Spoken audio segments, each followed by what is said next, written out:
यहाँ पे 4Na है, ये क्लियर है कि यहाँ पे सोडियम ऑक्साइड क्रिएट कर रहा है, तो Na के साथ ऑक्सीजन का कॉम्बिनेशन हो रहा है, तो ऑक्सीजन के साथ जब ऑक्सीजन कंबाइन होता है तो क्या होता है, ऑक्सीडेशन होता है ना, बिल्कुल ये क्लियर है कि ऑक्सीडेशन हो रहा है।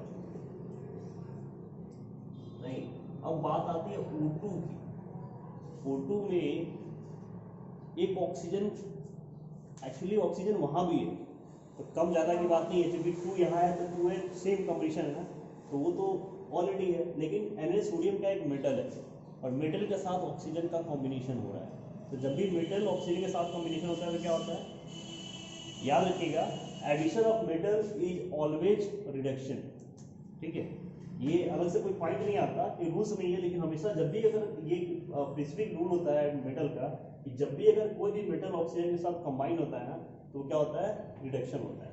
सो यहाँ पे बस यह पॉइंट याद रखना है एग्जाम्पल में कि एडिशन ऑफ मेटल हमेशा क्या होता है, ऑलवेज रिड्यूस्ड, ऑलवेज रिड्यूस्ड।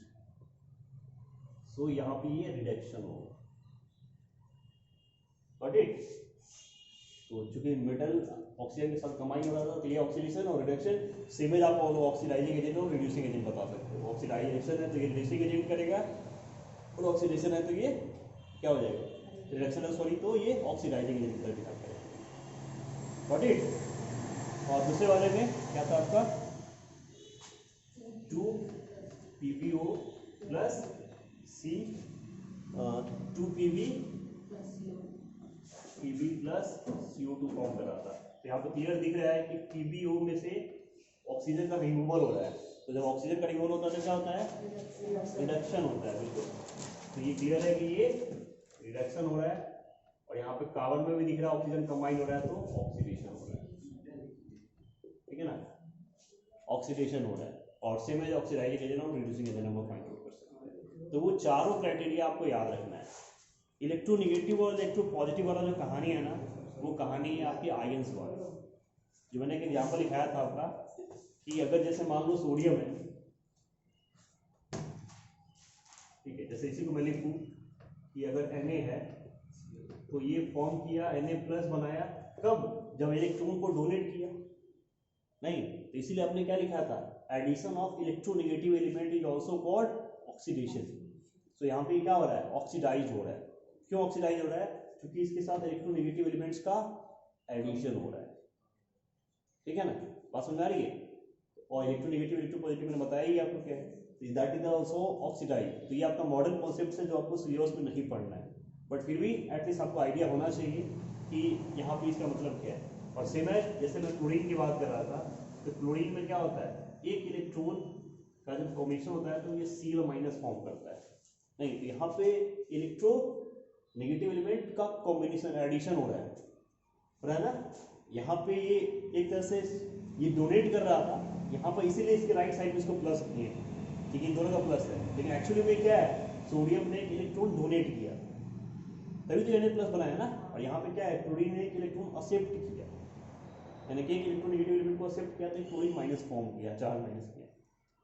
ये लिखने का तरीका ये होता है कि जब भी आपको अगर डोनेट करता है तो आप उसको राइट साइड में जोड़ोगे, माइनस साइन यूज नहीं करते हैं कभी भी रिएक्शन, है ना, इसीलिए इसको प्लस साइन में ही दिखाना है, क्योंकि जनरली ऐसा है, हो तो रहा है रिमूवल, लेकिन हम उसको माइनस नहीं करेंगे कि Na minus electron minus equal to Na plus, कभी भी पॉजिटिव साइन के साथ ही दिखाना है। इसीलिए जब आपको रिमूवल दिखाना हो तो आप राइट साइड में जोड़ोगे, और जब एडिशन दिखाना हो तो लेफ्ट साइड में जोड़ेंगे। जैसे क्लोरीन के साथ इलेक्ट्रॉन कंबाइन हो रहा है तो Cl plus E minus reactants में जोड़ेंगे, ये क्लोरीन माइनस फॉर्म कर जाएगा, और यहाँ पे जब Na प्लस दिखाना था तो राइट में जोड़ेंगे, Na plus plus E minus. इस तरीके से ऑक्सीडेशन और रिएक्शन यहाँ पे हो, तो ये आपके बुक्स में नहीं आया, ना सिलेबस में है आपके, बट बस मैंने एक एग्जाम्पल बताया था कि आपको समझ में आए इलेक्ट्रोनेगेटिव और इलेक्ट्रोपॉजिटिव का कॉन्सेप्ट क्या है। मीन आपको ऑक्सीजन और हाइड्रोजन वाली कहानी आ रही है, क्लियर, डिलीट नहीं कर रहे हैं।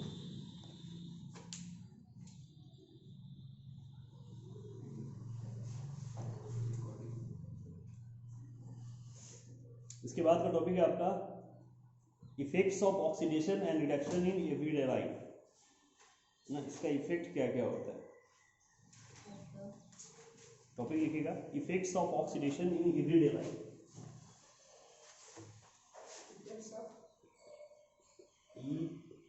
इफेक्ट्स ऑफ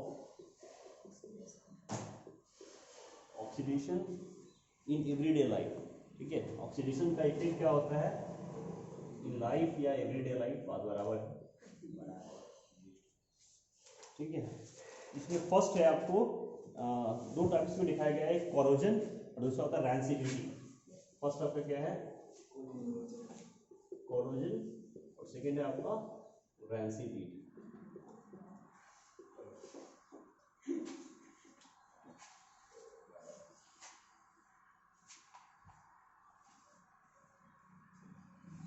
मतलब क्या होगा कि ऑक्सीडेशन के जनरली दो इफेक्ट हमको मिलते हैं हमारे डेली लाइफ में। क्या क्या, एक मिलता है आपको कोरोजन और दूसरा मिलता है रैंसिडिटी। तो फर्स्ट लिखिएगा corrosion.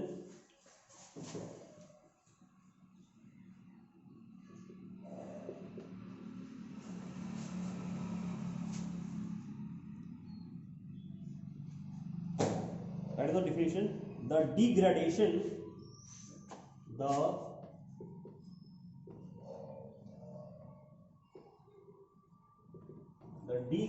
degradation of metals, the degradation of metals by the action of air,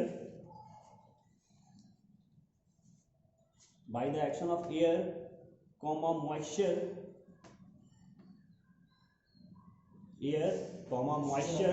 और एक chemical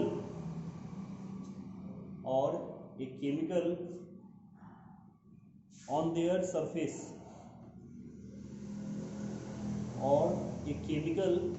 surface, is called corrosion. Full stop. The chemical process involved in the corrosion is oxidation. The chemical process involved in the corrosion is oxidation. The chemical process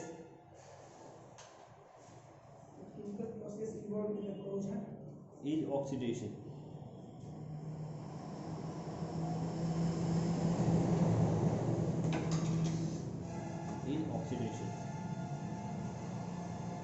ठीक है, क्या लिखा अपने example कि the degradation of metals. Degradation का मतलब क्या होता है कमी होना, डिग्रेड करना नहीं, यानी कि मेटल्स के अंदर जो कमी होती है क्यों होती है, by the action of air, या तो एयर के कारण या मॉइस्चर के कारण या कोई केमिकल इफेक्ट के कारण। जैसे इसका सबसे कॉमन एग्जांपल आप लोग को पता होगा आयरन की रस्टिंग ऑफ आयरन, नहीं जो बचपन से आप लोग को पढ़ाया था रस्टिंग ऑफ आयरन। तो एक्चुअली रस्टिंग ऑफ आयरन होता है क्या, जंग लगता है, और जंग लगने के कारण क्या लोहा धीरे धीरे खराब होता है ना, और नो डाउट्स खराब होगा तो उसमें कुछ ना कुछ लॉसेज आते हैं, उसका मास कम हो जाता है। जंग लगने के कारण धीरे धीरे बोलते हैं लोग देखो इसको खा गए। व्हाट मीन्स खा गए, खाने का मतलब है कि धीरे धीरे आयरन की कैपेसिटी कम हो गई, उसका मास कम हो जाएगा, वो खराब होने लग जाता है, एक तरह से बेकार हो जाता है। जैसे छर है, जनरली रॉड शॉट्स में जंग लग जाते हैं। तो एक्चुअली दिस इज क्या है, rusting, that is a corrosion. ठीक है, और ये हुआ क्यों, क्योंकि हमारे जो एयर्स एटमॉस्फेयर में जो मॉइस्चर प्रेजेंट होता है, जो एयर्स में जो नमी होती है ना, वो धीरे धीरे उसको खराब करती जाती है। इसीलिए लिखा था by the action of what, air, moisture, या फिर कोई केमिकल रिएक्शंस हो। तो केमिकल रिएक्शंस तो हम नहीं कराने जा रहे हैं, या फिर मेटल्स में कमी हो सकता है जब केमिकल रिएक्शंस कराएंगे। जैसे उसका एक कॉमन एग्जांपल है जब आप लोग ज्वेलरी को साफ करवाने जाते हैं। जनरली इसीलिए मना किया जाता है, घर के जेंट्स हमेशा मना करते हैं कि भाई ज्वेलरी को साफ ना करवाओ, लेकिन लेडीज मानेंगी नहीं। जब भी कोई शादी में फंक्शन होगा तो उनको भाई काला नजर आने लग जाता है, गोल्ड वोल्ड, तो जाएंगे ज्वेलरी शॉप पे, कहेंगे साफ ही करके लाएंगे, और वो एक्चुअली ज्वेलरी साफ नहीं होता, वो ज्वेलरी ही साफ हो जाता है धीरे धीरे ना। वो जो 10 ग्राम का होता है, अगर उसका वजन करवाओगे तो 8 ग्राम 7 ग्राम का निकल के आ जाएगा 2-4 बार साफ करवाने के बाद। क्योंकि वो जो एसिड्स केमिकल्स यूज करते हैं ना, उस केमिकल्स को इतना हार्डली होता है कि वो जब ब्रशिंग्स करते हैं तो उसके साथ उसमें कुछ पार्टिकल्स भी आते हैं जो आपको नजर नहीं आएंगे। तो धीरे धीरे उसमें से क्या होता है, कुछ ना कुछ लॉसेज होंगे, तो आपको तो लगता है वो चमक रहा है, तो चमक तो रहा ही है, लेकिन साथ में दूसरा भी चमक रहा है। और सोचो कि 1 ग्राम की कीमत लगभग 5 से 6 हज़ार रुपये, 10 ग्राम लगभग 50 से 60 हज़ार के आसपास पहुँच गए। तो अगर उसमें से वो 0.05 ग्राम भी निकाल लिया, दिन भर में अगर 10 ज्वेलरी साफ कर दे, तो वो उसका तो काम निकल गया ना, दिन में 10,000 ऐसे ही कमा लिया।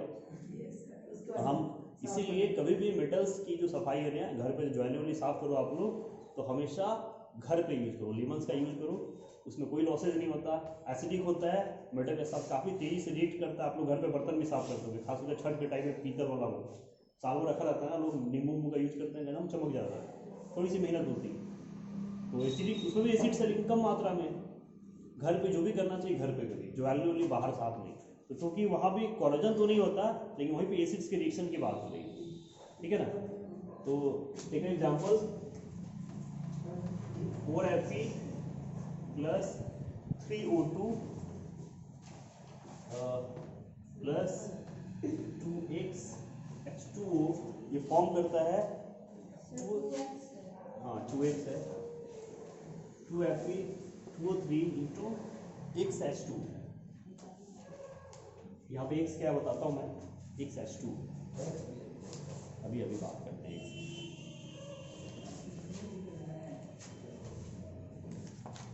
ठीक है, यहाँ पे Fe क्या है आपको, फेरस, फिर आपको आयरन प्लस 3O2 ऑक्सीजन के प्रेजेंस में 2X यहाँ पे वाटर मॉलिक्यूल्स है, मॉइस्चर है, ठीक है। X water molecules. अब यहाँ पे X क्यों लिखा गया है, because X is the variables. अब वाटर का परसेंटेज तो फिक्स नहीं होता ना, कि आपकी हवा में कितनी नमी है, वो तो डिपेंड करता है भाई अब जहाँ रहोगे उसके हिसाब से। जैसे हम लोग के यहाँ पर ड्राई एयर है, तो ड्राई एयर है मतलब नमी कम है। जब आप समुद्री रीजन में जाओगे वहाँ पर मॉइस्चर बहुत ज़्यादा मिलता है, जब राजस्थान में जाओगे तो बहुत कम मॉइस्चर मिलता है, तो वो डिपेंड करता है। इसलिए यहाँ पे एक से लिखा जाता है this is a variable factor 2H2O, यानी कि वाटर के साथ जो मॉइस्चर होता है ना। और ये रिएक्शन में क्या बनाता है 2Fe2O3, that is called hydrated iron oxide. What is that is called, that is actually iron oxide, लेकिन जो कि वाटर के साथ होता है इसीलिए इसको क्या बोलते हैं, हाइड्रेटेड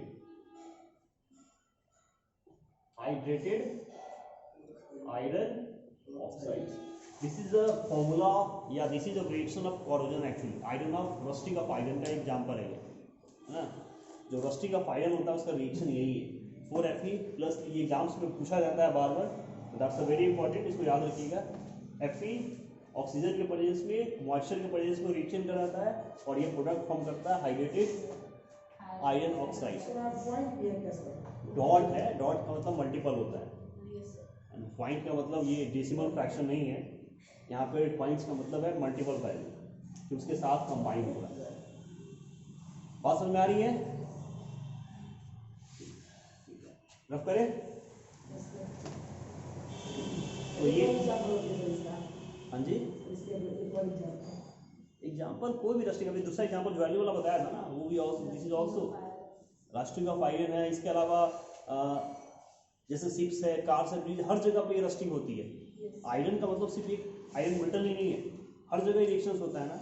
और कोरोजन जनरली केस में होगा तो जहाँ पर रस्टिंग होगी, जिसमें जंग लग सकता है, वहीं पे होता है ये काम। दूसरा क्या है आपका वैंसिलिटी, सेकेंड क्या है वैंसिलिटी।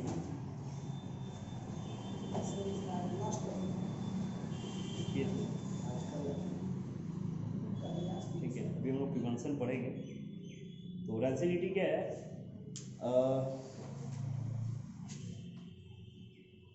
the condition, write the definition, the condition produced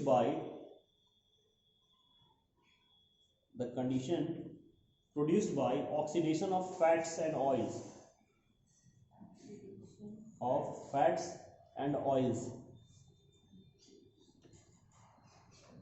oxidation of fats and oils in foods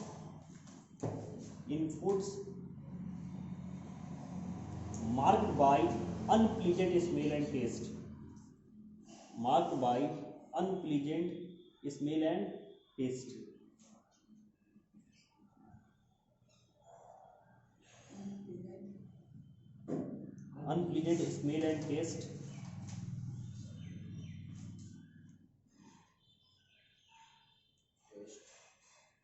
this is called rancidity.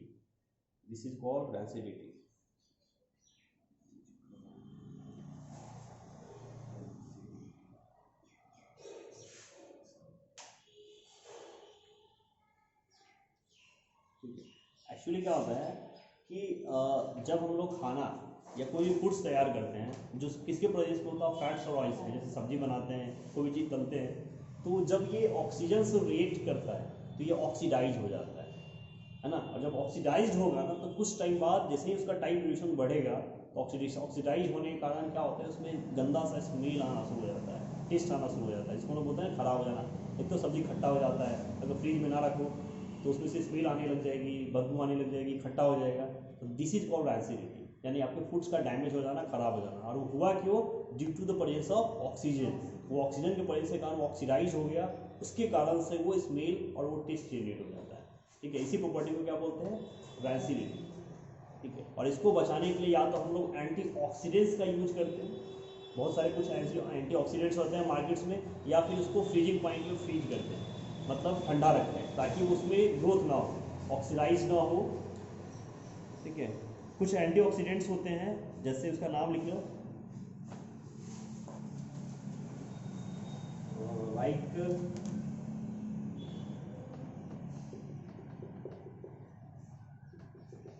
BHA। ठीक है, इसको बोलते हैं butylated hydroxy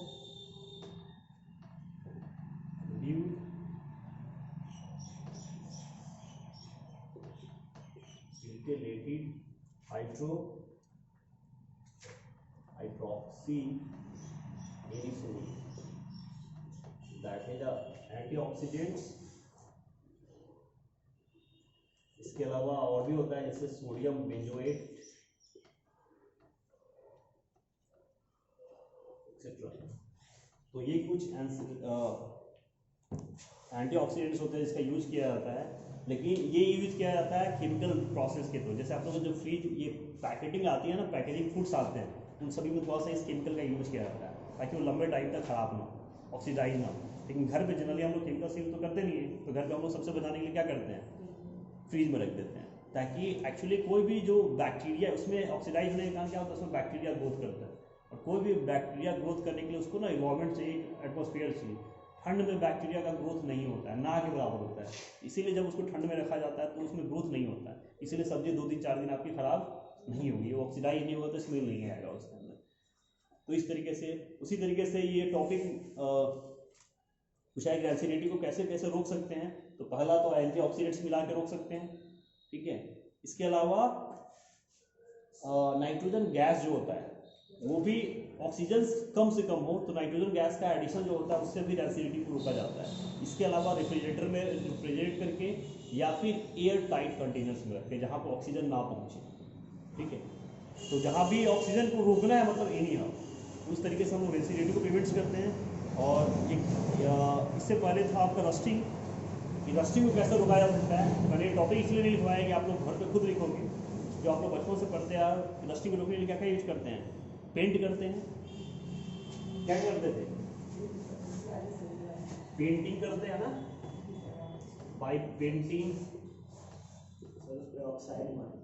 bye greasing, grease का यूज करते हैं ना, बाय ग्रीजिंग, और बाय गैल्वनाइजेशन। गैल्वनाइजेशन क्या होता है ना,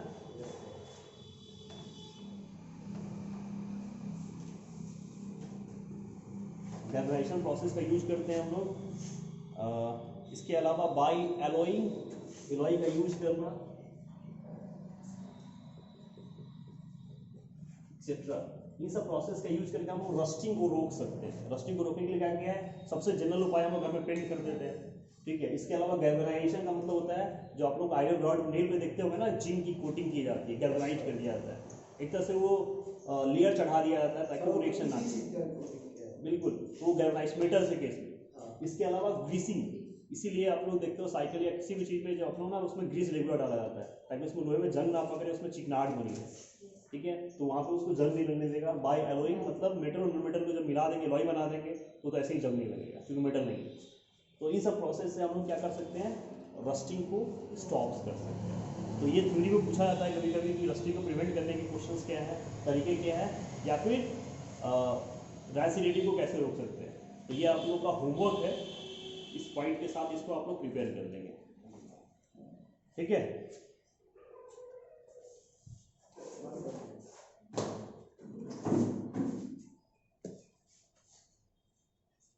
इसे भी क्लिक करो।